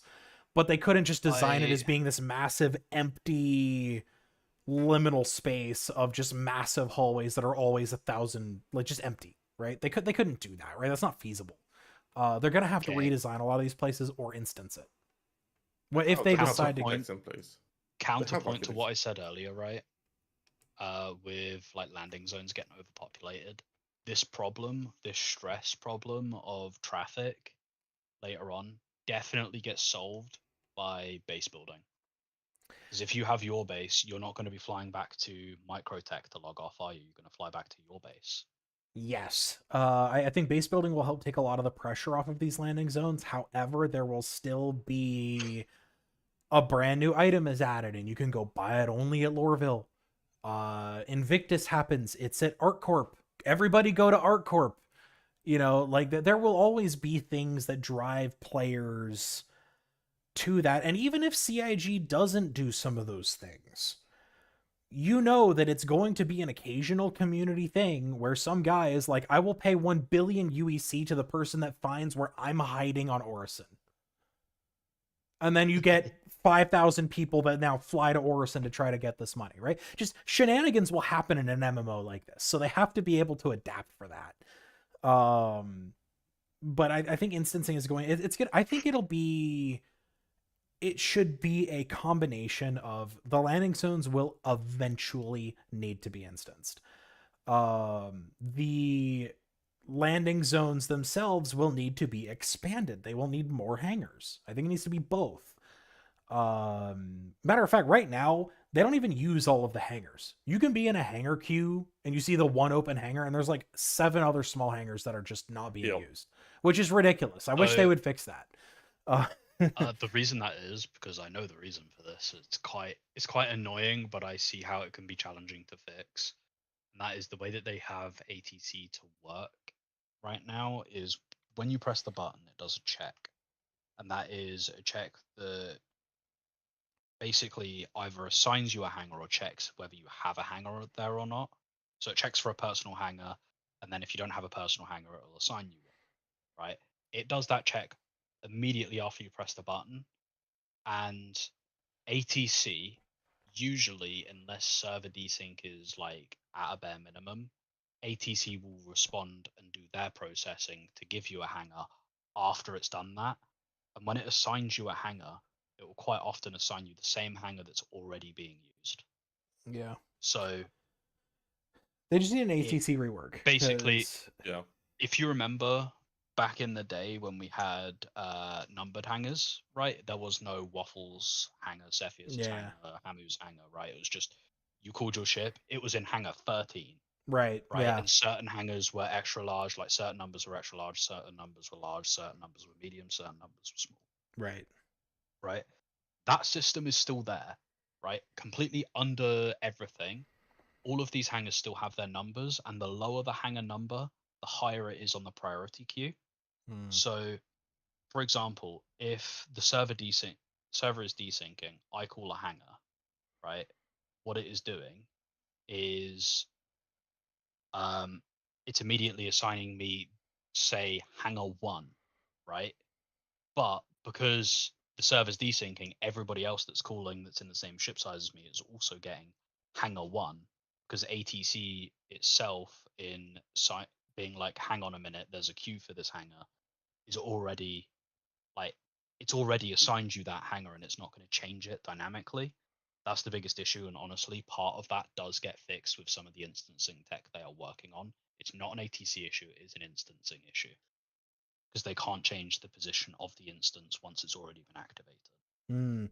I'd say it's probably also an ATC issue, just by means of they need to rework the ATC. Is ancient. It's ancient. It's one of the oldest unchanged systems in the game. Yeah, it's one of the oldest in the game. It hasn't been reworked since the number system, and that's clear. I'm pretty sure it hasn't been reworked since like 3.0 at least. 2.7.3 maybe. I don't know what they did, but apparently in 3.13 or 3.14, I believe they did a minor rework of it. But that could have been something like they could have assigned it the current order processing. It's still fundamentally the same system, though. It's the same. Yeah, it's the same basis, but they changed a lot of the settings and the way it works. Then I believe. Right, but it's still like it's ATC and Transit that are the oldest still remaining systems in the game, and they're finally getting around to reworking Transit. Transit is going. The new elevators at Grimhex are a godsend. And they're also, didn't they just add that to Area 18? I haven't been over there to check. I know that the trams and Grimhex elevators So Area 18 trams, Grimhex elevators were added last update. 4.9 added. I think it was the regular like hangar elevators in Area 18. I think are now the new ones. I believe, yes. So that's good that they're Which is- continuing to add that to more places. Like, please add it to can't wait. Orison. Orison's my home. Please give me the new elevators. I mean, I guess Orison doesn't really need them. There are no pads, but give it to all the space stations. Like, I don't want to scroll past 37 docking ports to get to my hangar. I don't want to scroll past 16 external freight elevators on a space station I didn't even know had external freight elevators. Right? Yeah, exactly. All right. Anything else to add before we move on, Hamu? Just to sum it up, they just need to be careful with how they do the entire instancing thing. Yeah. And be very mindful of how it will impact everything. Definitely. They're getting to the point where they have to decide that they've laid out this dream for so many years. They're now like, okay, my grand idea actually now has to be turned into a game that people play. And it's no longer just, oh, it's this now and it will be this eventually. Like, they're at the will be this part, and they have to kind of their bluff is being called effectively right now.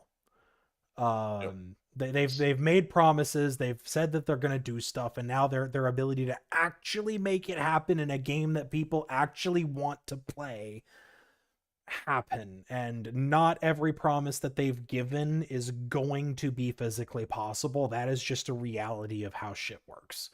That's not exclusive to Star Citizen. I'm yeah. sorry for your loss, Holly owners. God, well, the Holly's already been. I mean, I know. passenger transport. Players flying passengers with NPCs and players in commercial fucking space flight. The design document that CIG that Chris Roberts wrote so many years ago is one like my space fantasy wet dream, but at the same time, how the fuck is that going to work in an MMO? It's only only achievable. So specifically passenger transport, just to say this bit on this, is only achievable if once 1.0 rolls around and they release the game, they make it so the game is free to play, but you don't get a ship. I mean, I'm more thinking That's about players for with bad player- intentions. Yeah, well, for player transport, that is the only way that it's actually feasible to make it profitable anyway. Well, no, I Right, like, agree you with might that. Get the occasional guy. You might get the occasional guy who's like, yeah, my ship's on the other end of the system. Can somebody give me a ride? But let's be real, it's going to be some random guy in a Connie who's like, yeah, I could use a turret gun for a trip. Well, yeah, and what I'm saying is the commercial transit, not that there's like a Genesis Starliner in the Starport terminal that you can go and hop on and an NPC flies you from A to B. They'll get that going eventually, given a long enough time. Probably not by 1.0, Yeah. but eventually. What I'm talking about is in the original design documents, that commercial airliner Genesis Starliner that you could take from A to B. Chris Roberts wants players to be able to do that. Yeah, and no, fly I know. those. I was saying the same thing. I don't know. Anyway, moving on. The rest of the year, our final topic for the day. The rest of the year. We've touched on it briefly to this point. But Castra, the Nyx planets, I think, are reasonably likely that we see those by the end of the year. Starware, Genesis, Castra. What do you other content creators in Star Citizen have talked this to death, is like, what are they going to get done in 2026? I want to hear something unexpected you guys think that they're going to squeak into the game in 2026. Waffle. Something that Okay. isn't obvious. Advanced hull repair. Define advanced hull repair. I don't think it's specifically coming in with these ships, just because it wouldn't really make much sense for it to do so right now. But advanced hull repair in the way that the Crucible and the Vulcan do it, where you actually have basically the opposite of what a salvage ship is right now. Basically, the SRT gun, imagine that, but say like there is a variant of the Vulture, because the Vultures are pre-set up. Like, they could literally do this with salvage ships now. They just make it so you feed the the processor RMC instead of it kicking out RMC, and they make the heads repair heads, right, where it basically blasts new hull lining onto the actual hull. I think they're working on it, and they're just waiting for it to be worth bringing, especially with ships like the Idris and the Polaris kind of becoming more useful with Triple R on board. I think the hull repair isn't out of the question because we can refuel an Idris with a Starfarer. However, we can't repair it with anything apart from a station. And granted, I don't think those repairs should be as good as the stations, but I should be able to patch it with something bigger than my SRT tool. It would also be interesting, like say if you lost an engine on a ship or something, that you can manufacture an engine on a ship. Or like Yeah, you well, can't do that's that. what. Yeah. So certain ships have internal fabricators for that reason. I'd also add internal fabricators like on ships actually being functional to that. The Carrack and Where the they spoke Clipper about it. and the Yeah, Carrack, Ironclad Clipper. Assault. Yeah. Yeah, Yeah. the ICA. Also, there was talk about a Galaxy fabrication module, which they mentioned separately, or I think they called it a manufacturing module. Hmm. That would also be cool to see. Can you only have one in the Galaxy, or is it like the Apollo There's only where you one can have module two? in the Galaxy. Okay.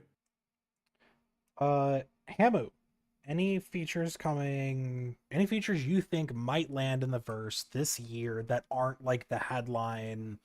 Like I said, Genesis, Nyx, What- Starware. Something that would be really cool to see would be a pass on multi-crew. How so? Like, do what? What do you think they would Like- change? Make it so that it's more valuable to multi-crew a ship. For example, currently, like, or to incentivize people playing together, essentially. Can I give an 'Cause- example? Because Go I ahead. know Sure. exactly what you're talking about. I think it would be highly valuable because right now, right, choose two players in Scorpius versus one player in an F8. That one player in the F8 stands just as much of a chance of winning that fight as those two players in a Scorpius, which is completely dumb.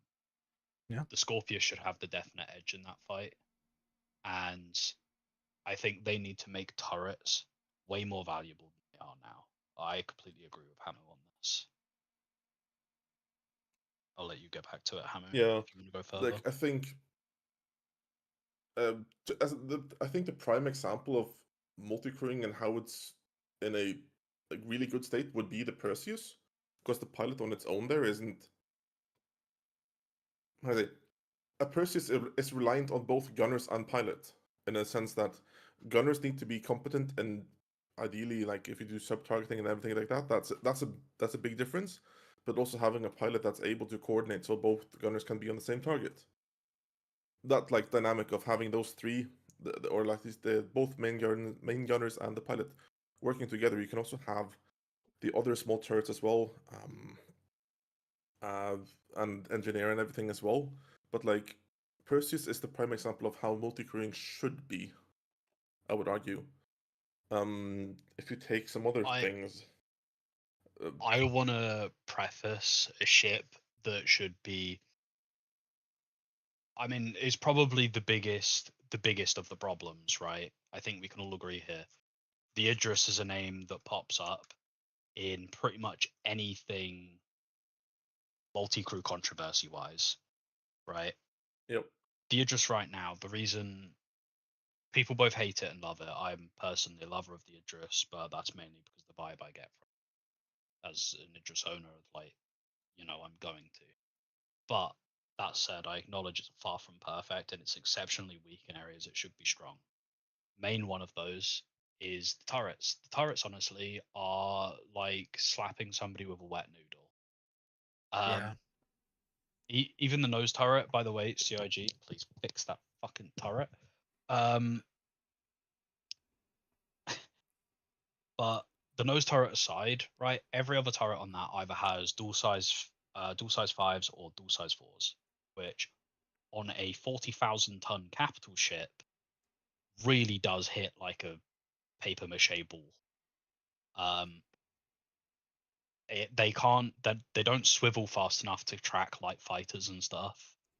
They don't do enough damage to realistically kill fighters reliably, to the point where fighters such as the Meteor and the Stinger, the M80 even, can come in and do hit and runs reliably enough and not even have their shields go down.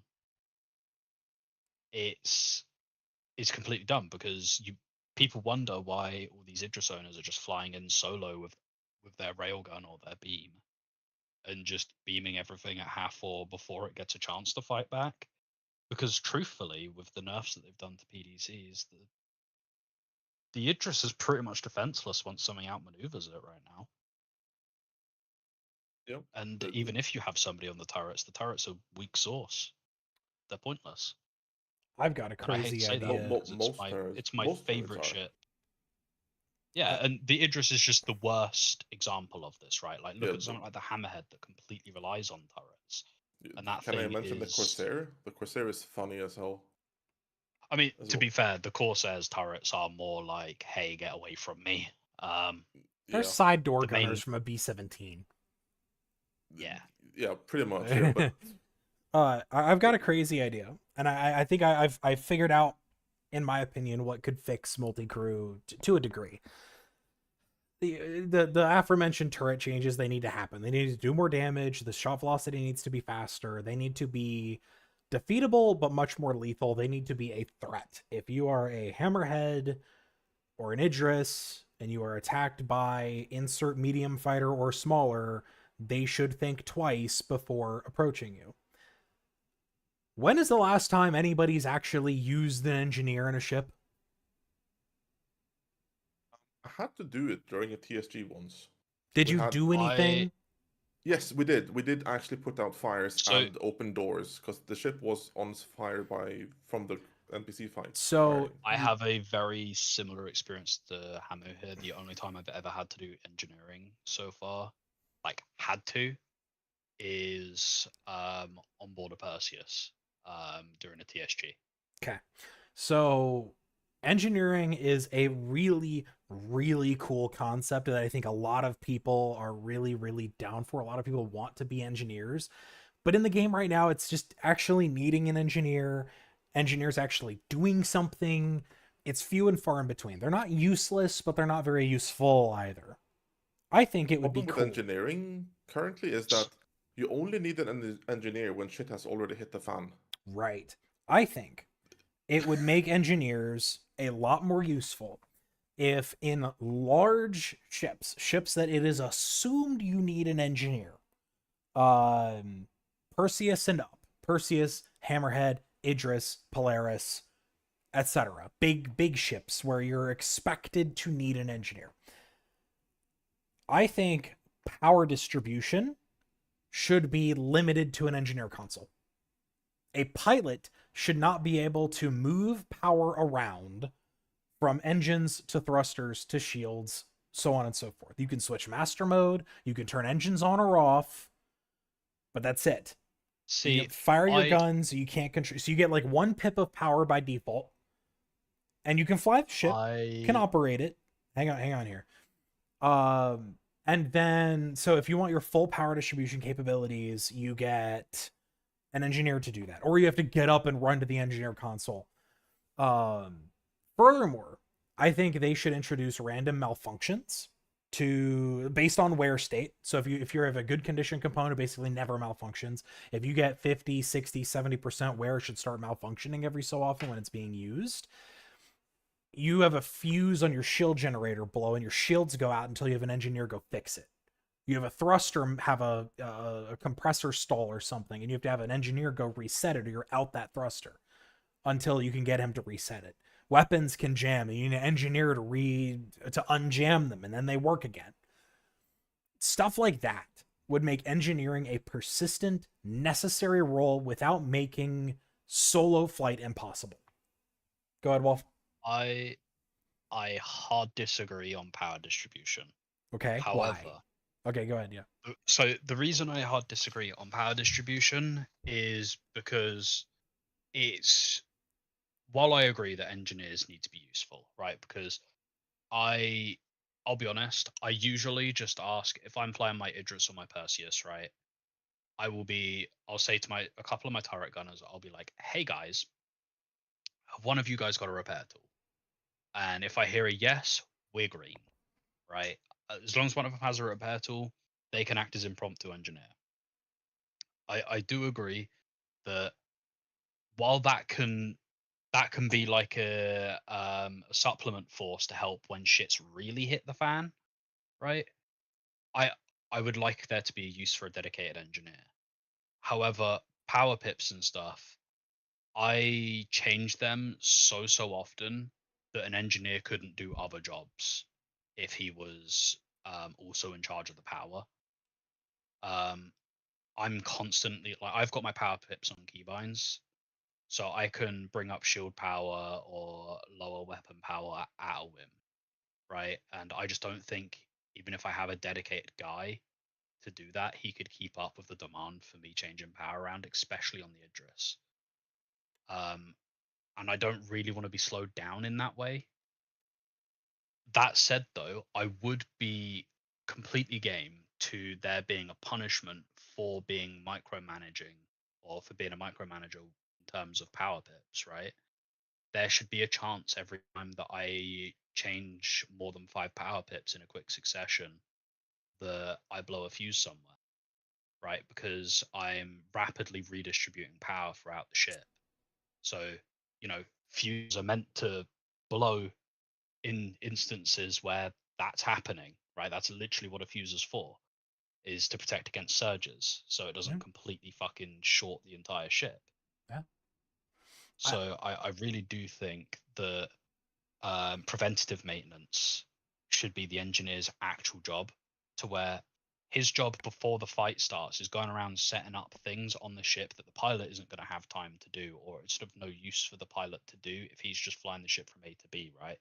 But he can set up certain doors so they're preemptively closed. So if a certain bay is like a high fire hazard, that area is already sealed and vented. So if it's likely to set on fire, that area is already effectively fireproof, right? Or if it does catch on fire, it's not going to spread to the rest of the ship. Or he can go around, like, I would argue missiles are a big one for engineers here. I would say Yeah. for certain missiles, they should require another station somewhere other than the bridge on the ship to go arm them, especially for bigger missiles, stuff like on the Retaliator, the Polaris, the Idris with the torpedo kit. Rather than there being another station, right, for the allow pilot to fire the torps on the Polaris, but require every reload to be armed before firing. So there has to be a guy down in the cargo bay approving the arm of the next round of torpedoes, because they're effectively ICBMs, right? Like, these Yeah. are massive payload torpedoes. Like, they're killing ships that weigh thousands of tons. Stuff like that should really be the engineer's job, right? Where he's more going on a role of active protection against expected failure. And right now, there's just no reason to do that. I think that'd make a lot of sense. I like the idea. I can get that with the power management. I can see how that would cause a lot of friction that wouldn't really be desirable. Other than the power management, like, I agree with the wear thing, where as stuff wears, it should have a random chance of failure more often, where you need to go down to the component bay and maybe flick a switch and manually reset it. And I think it'd be cool to have like maneuvering thrusters have that happen. Like if a thruster takes some damage, maybe it has like I would a love it for safety nozzles to get jammed. So Yeah. there might be a time where you have to occasionally shut off the entire thruster network for the ship, right? To go repair that one RCS thruster, which obviously on a bigger ship like the Idris, Perseus, Polaris, like any of these bigger ships that weigh several thousand tons, one RCS thruster doing that really isn't going to make much of a difference, because you have so many of them and they're so powerful, Right. Yeah, right? one But on a thing, smaller ship like a fighter, that's critical. Yeah. That Yeah. happens, and you're like, say a Cutlass, for example, which is by CIG's new definition, which I think is dumb, is a medium fighter. An RCS thruster on the front wing of that thing gets damaged, and that thing basically just becomes loop-de-loop simulator. Yeah. Go ahead, Hamu. Yeah, like what we're talking about is I would like the engineer to just enhance what is already on the ship in like a co-pilot sense of, or like as a co-pilot slash engineer. So like, say a co-pilot would be able to select a target that you are actually fighting. If you're in a combat situation, right? They could designate the target, and your radar pips would show further to that target, for example. I- Or I would that's one honestly thing. say Or that that they can help missiles lock to that target, and they would be harder to flare off. For example, if they are someone that's actively locking them, I like can see actually where like you're lasing and going, stuff. but I think an engineer's focus should stay on the ship they're on. That's But kind of like I a gunner do- position, like a target. I do target designator. agree.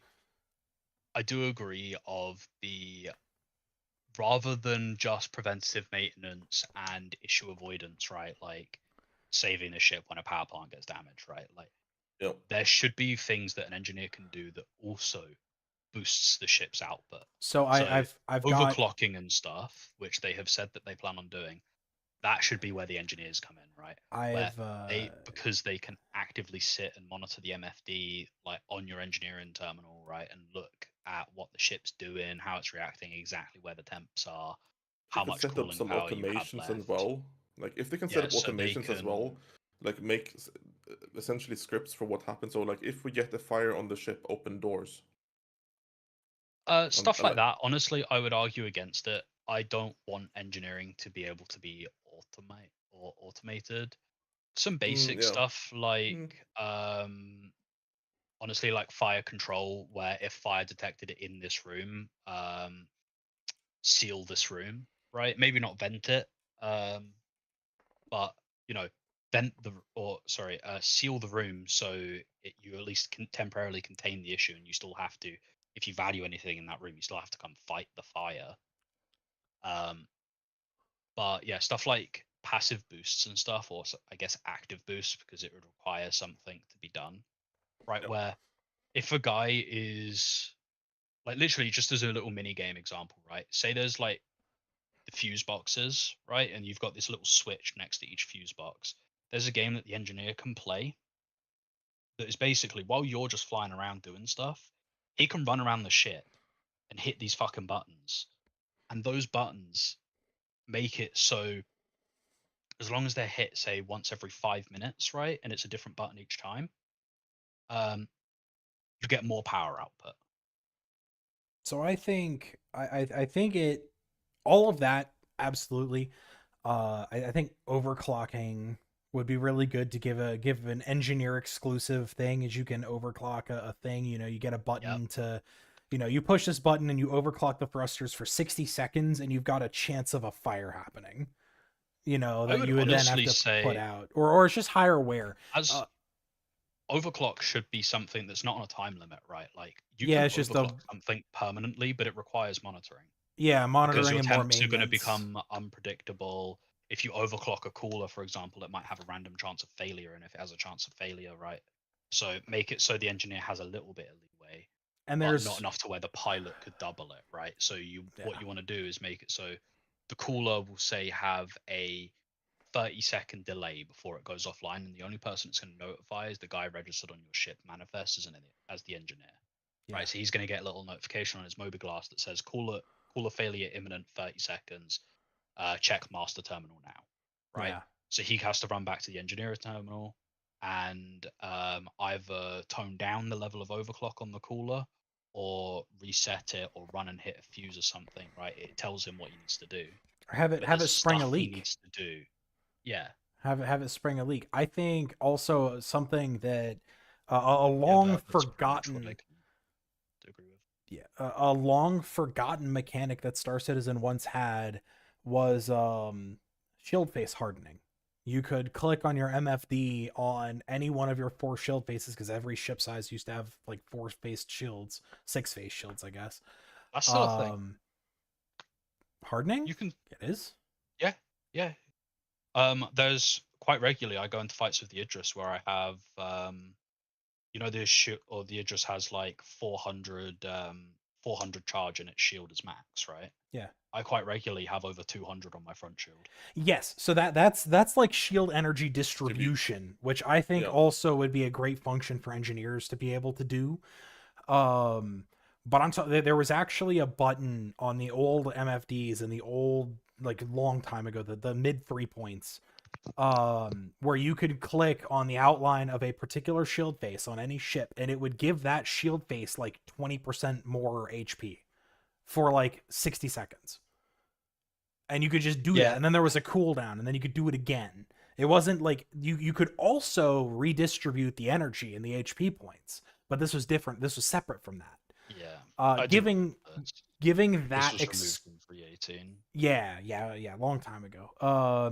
That, I think, giving that as an exclusive thing that only engineers can do, because I think a lot of people want the Star Trek, experience of, the captain to engineering, divert power to shields. Everyone wants to do that, right?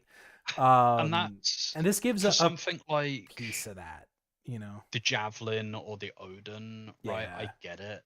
But in something like the Idris, right, or the Polaris even, I feel those ships are so central in combat and the way that they're flown, it almost denies that being a feasibility.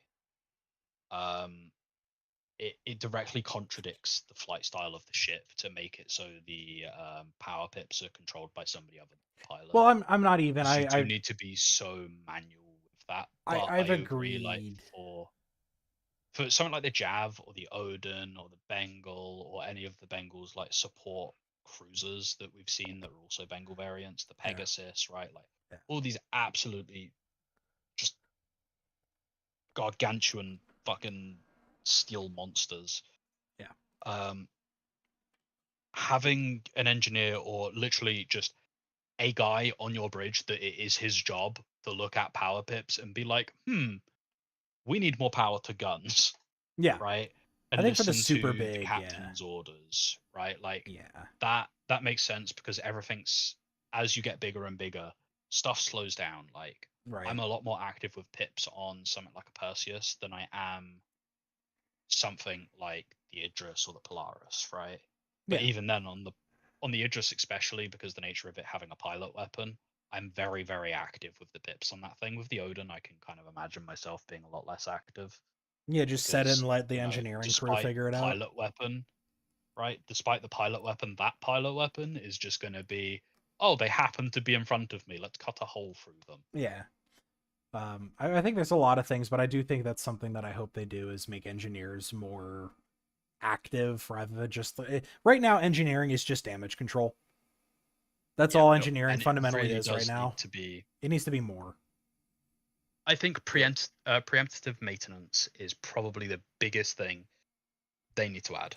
Yeah, being able to enhance the ship functionality and performance in some way before ship, like doing preventative maintenance also, and and So there needs to be a significant difference between how long you can keep a ship alive and not when an engineer is aboard.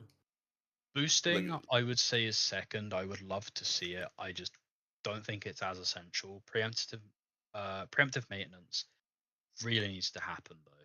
Because preemptive maintenance is basically just setting up a protocol, like you said kind of earlier, where if fire is detected, shut doors. And maybe they can move some of the ammunition distribution around in the ship as well to make it so if one section or if your cargo bay gets fucking pierced, it's not all of your ammo going, it's only a quarter of it. Right? Because that's something that real ships would do. They're excess ammunition that couldn't be stored in an ammo rack, right? And I'm talking World War II naval stuff, right? They would move it around and put it in these small stacks to where if it went and somebody was near, don't get me wrong, that guy's paced, Yeah. right? But it's not killing the ship. You're losing one guy instead of an entire hallway of people. Right. Because you couldn't store all of your ammunition in the ship's ammo, like the actual designated ammo stores, because these ships are expected to be away for sometimes in well excess of 3 or 4 months, right? And never like redock. So stuff like that, where you're able to kind of move stuff around and maybe you bring a box full of like engineering supplies, so you put like extra canisters for your repair tool and repair tools in designated repair tool racks. Please, CIG, give us these. But there really should be next to components a little rack for a multi-tool with an SRT tool or with an SRT attachment, right? Yeah. Um, any good engineers bringing a big one around anyway, but it should be a thing. If I get out my turret and there is a fire in front of me or a component that's on its last legs, I should have all the tools there in front of me to be able to deal with that and get past it. Don't get me wrong, maybe not a permanent fix, but at least to allow me to escape the ship, right? Or to get to an engineer if I need to, for him to pass me supplies and stuff. Well, I think we've ran that topic aground, and that's all I Yeah, had to talk about. It's been. Sorry, did you have something to say, Emma? Yeah, and I think we started that at what do we want? Like, make multi-crew meaningful. Essentially, is Yeah. what. Yes. Yeah. Agreed. I'm hoping that they bring something. Something like. I think we're gonna see something small but meaningful. The ship flybys is one thing. Something that people have been wanting and missing for so long. Can we talk about that, dude? Oh, I haven't experienced it yet in game. I haven't yet. I know we're running short on time. I've done a little bit of testing with. So far, the only ships I've tested it on is the Basher, the F7 Hornet, the F8 Lightning, the Wolf, and also the M80. Mm-hmm. And I have to say, all of them sound phenomenal. Yeah. Right. Like there are some clips of some of them. If you want to spoil yourself, honestly, Seth, I've heard them all. that's- I've watched a video where a okay. guy did all of them, like most of them, for like 30 minutes. It's amazing, especially when the Basher was one of the ones that surprised me the most, where that thing going overhead is awesome. Yeah. It sounds so good. It just all you hear is just the loudest bang you've ever heard when it's flying over at 1200 meters in nav. And then you hear this almost like it's almost like the air trying to fill the gap left behind or fill the wake, right? It sounds like the air is bubbling behind it. It's fucking awesome. I'll have to go. I haven't heard the Bashers, but I'll have to go. I need to hear this. I need to hear this in game as well. It's gonna be there is a clip in media. It was posted by Steve the other day. If you want to have a watch after this, Well, apply to it. in any case, I hope they do something cool and unexpected. I'd love to see ship flight controls, atmospheric flight controls, control surfaces. Yes. I'd like to see that really, really bad. We haven't heard much about that lately, and it means we probably won't get it this year. But sometimes, like these ship flyby sounds just came out of nowhere. So Yep. I'd love to see something more like that. I've wanted to see more. Like we got our ship helmet heads up displays, like the little like blue borders around your helmet that change color when you sit in most ship seats. Like Drake has a bespoke one, Aegis, Anvil, they've all got different like little heads up display designs for your helmet view. I want to see like per helmet different like HUDs. I wonder if they'll throw something like that out there eventually. That would be So I fun. think the advanced HUD should be different per helmet because the way I understand it is the advanced HUD is actually like a heads up display, whereas the ship HUDs, the basic ones that are there, like my favorite is the F8s by a margin, so it's just clean, Yeah. right? That is actually in the ship, so if you go in there without a helmet, you should still be able to see that. Whereas I know it's not the case, but the advanced stuff, to my knowledge, is something like that would be a chip for your helmet that goes in one of the two module slots. I'm pretty sure the advanced HUD is still a projection, like by the ship, but the HUD MFD casts, I'd like to see those expanded more. Agreed. and maybe get some instrumentation as part of that. Maybe get like I want helmet night vision, you know, all of that stuff. And Vert to answer, they've said that they want to shift away from like piecemealing stuff. So when they release Castro, it'll probably be complete, at least mostly complete, planet wise. But As long as they have Fort Sherman on release, I'm happy. I think there's a chance that they drop Castro this year, but it depends greatly on when we get the next planets. All I can say is, from what I heard, if it does drop this year, it will be the absolute last update. Yeah, definitely. I really just want next one. I think next one's gonna be super cool. But anyways, that's it for this episode, episode 3 of the Follow Your Light podcast. Thank you everybody for coming. Thank you Waffle and Hamu for hanging out and yap with me for 2 hours. That was a lot of fun, and look forward to having Hamu you on again at some point. Yeah. Very well done. You've escaped the ban for today. But I think he escapes it on the principle that you called him Ham earlier. Yeah.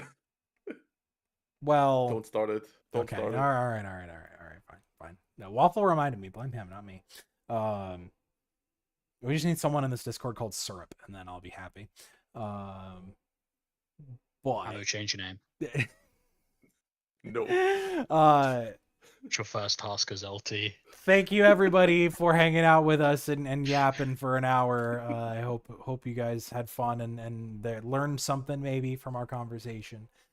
And until next time, we'll see you guys in the verse. Goodbye.